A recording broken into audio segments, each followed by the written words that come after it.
Hello दोस्तों, आज हम लोग काची-रीमान इक्वेशन का डेरिवेशन करेंगे कार्टेशियन फॉर्म का। तो इसमें क्या करना है कि एक डोमेन डी ले लिया है ना, डी डोमेन है और इस डोमेन के हर एक पॉइंट पर फंक्शन एनालिटिक है। So let w is equal to F Z is equal to U plus I V है ना, ये तो स्टैंडर्ड फॉर्म है। Be an analytic function in the domain D है ना, ये डी डोमेन, इस डोमेन के हर एक पॉइंट पर फंक्शन एनालिटिक है। ठीक है, लेट पी एक पी पॉइंट माना यहाँ पर और उसका कोऑर्डिनेट हो गया जेड, जेड का मतलब एक्स कामा वाई।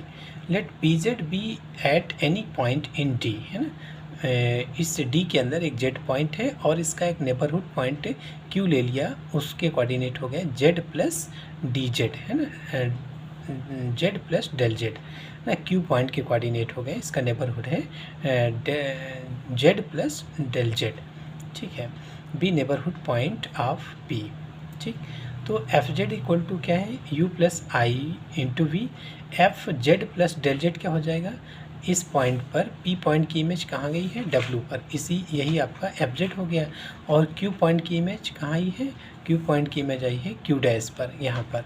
तो देखिए वही है कि F Z equal to U plus I V, small changes कर लो तो F Z plus del Z equal to कितना हो जाएगा, इनमें स्मॉल चेंजेस कर लो तो यू प्लस डेल यू में चेंज हो गया, plus I into V plus del V है ना, जैसे जेड में स्मॉल चेंज हुआ जेड प्लस डेल जेड, वैसे यू और वी में स्मॉल चेंजेस हो गए, कोई दिक्कत नहीं।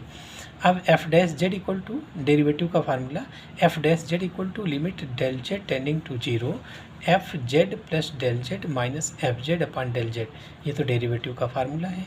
जैसे आप D Y one independent variable के लिए अगर y is equal to F X कोई फंक्शन है, y is equal to F X कोई फंक्शन है, तो इसके लिए D Y upon D X या इसी को एफ डैश एक्स बोलते हैं। तो ये कैसे लिखते थे, limit delta X tending to zero F X plus delta X minus F X upon delta X, ये लिखते थे। ठीक है ना, तो उसी तरीके से यहाँ पर अब कम्प्लेक्स प्लेन के लिए एफ डैश जेड की वैल्यू हो जाएगी, एफ डैश जेड की value limit delta Z tending to zero F Z plus delta Z minus F Z upon delta Z, ये फार्मूला हो गया।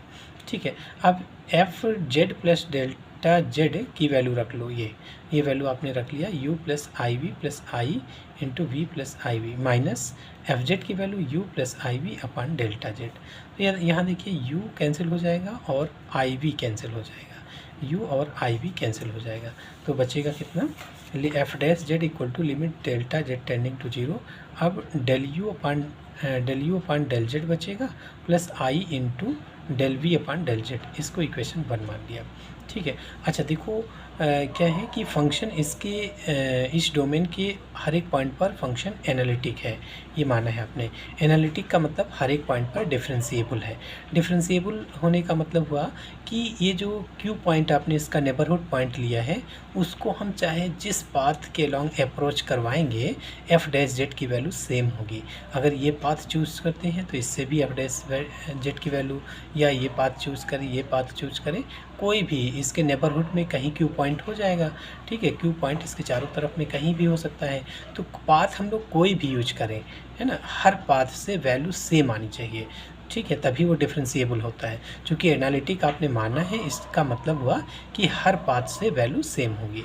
तो हम लोग एक पाथ ये मान लेते हैं कि मान लीजिए क्यू पॉइंट यहाँ पर है ना, क्यू पॉइंट यहाँ, क्यू पॉइंट क्या था, क्यू पॉइंट था आपका जेड प्लस डेल्टा जेड है ना, क्यू पॉइंट क्या था, जेड प्लस डेल्टा जेड।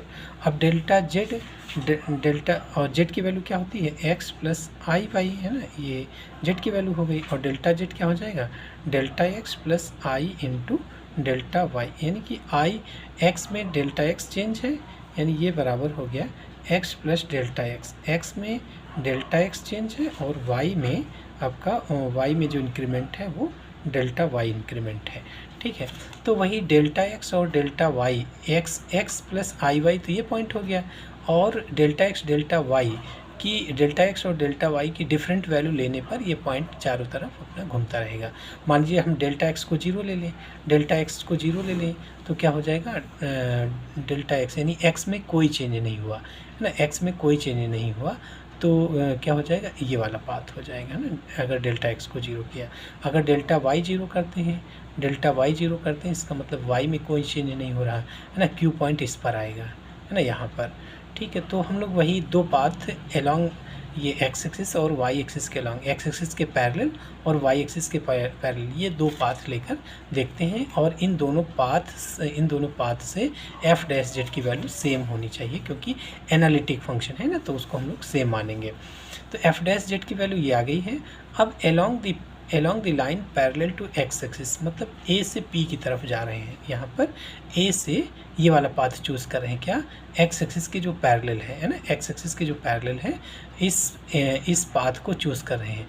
तो क्यू पॉइंट हमारा यहाँ पर है, मतलब ऐसे जा रहे हैं, ए से पी की तरफ जा रहे हैं। तो इस लाइन पर क्या फिक्स होगा, वाई तो कांस्टेंट हो जाएगा, वाई कांस्टेंट हो जाएगा और एक्स वेरी करेगा। तो इस पाथ के अलॉन्ग क्या हो जाएगा, जेड की वैल्यू तो एक्स प्लस आई वाई है और वाई की वैल्यू कांस्टेंट हो जाएगी। तो डेल्टा वाई क्या हुआ, इसका डेरिवेटिव, कांस्टेंट का डेरिवेटिव 0 हो गया, तो डेल्टा वाई की वैल्यू 0 हो गई। तो डेल्टा जेड इक्वल टू, इसका डेरिवेटिव करो, delta Z equal to delta X plus I into delta Y. जब डेल्टा वाई 0 है तो ये वैल्यू 0 हो जाएगी, तो डेल्टा जेड की वैल्यू क्या हो गई, डेल्टा एक्स। अब देखो ये एफ डैश जेड क्या बनता है, F dash Z equal to delta Z की वैल्यू किसके बराबर होगी, डेल्टा एक्स। तो डेल्टा जेड जहाँ जहाँ भी है उसकी जगह डेल्टा एक्स रख लो। तो limit delta X tending to 0 del U upon del X, है ना, del U upon del X plus I del V upon del X, del Z की जगह डेल्टा एक्स हो गया, है ना। और ये देखिए जब लिमिट हटाओगे तो ये जो डेल स्मॉल चेंजेस का है ये कन्वर्ट हो जाएगा डेल में। तो del U upon del X, है ना, पार्शियल डेरिवेटिव में कन्वर्ट हो जाएगा। तो इसको हम लोग del U upon del X लिख सकते हैं plus I into del V upon del Y. जो स्मॉल चेंजेस है अब ये पार्शियल डेरिवेटिव में चेंज हो जाएगा जब ये लिमिट हटाएंगे। तो एफ डैश जेड की वैल्यू क्या हो गई, del U upon del X plus I into del V upon del X. Path कौन सा यूज किया है, पाथ हम लोगों ने यूज किया है ए से पी की तरफ। अब दूसरा बी से पी की तरफ आएंगे, है ना, पाथ। देखिए पाथ कितने हैं, बहुत सारे हज़ारों पाथ हैं, तो हर एक पाथ के अलॉन्ग एफ डैश जेड की वैल्यू सेम आएगी। इसका मतलब इस पाथ के अलॉन्ग भी और इस पाथ के अलॉन्ग भी सेम होगी। तो इस पाथ के अलॉन्ग जब वाई एक्सिस के पैरेलल, ये लाइन वाई एक्सिस है, इसके पैरेलल जब हम लोग चल रहे होंगे तो इसका मतलब बी से पी की तरफ आ रहे हैं। बी से पी की तरफ में क्या फिक्स है, एक्स तो फिक्स है ना, एक्स का मान तो एक्स ही रहेगा, लेकिन वाई चेंज हो रहा होगा, है ना, वाई चेंज हो रहा होगा। ये आपका यहाँ पर इतनी डिस्टेंस वाई है और ये डेल्टा वाई है, तो आपका वाई इसमें चेंज हो रहा होगा। तो फिक्स क्या है, एक्स फिक्स है। जब बी से ए की तरफ आओगे तो X equal to constant, B से पी की तरफ आएंगे तो एक्स कांस्टेंट होगा। तो इस केस में कौन सा केस है, along the line parallel to Y axis के अलॉन्ग, मतलब बी से पी की तरफ चल रहे हैं, तो क्या कांस्टेंट है, एक्स इक्वल टू कांस्टेंट, तो डेल एक्स इक्वल टू 0 हो जाएगा। अच्छा Z equal to X plus I Y होता है, तो डेल्टा जेड क्या होगा, delta X plus I into delta Y.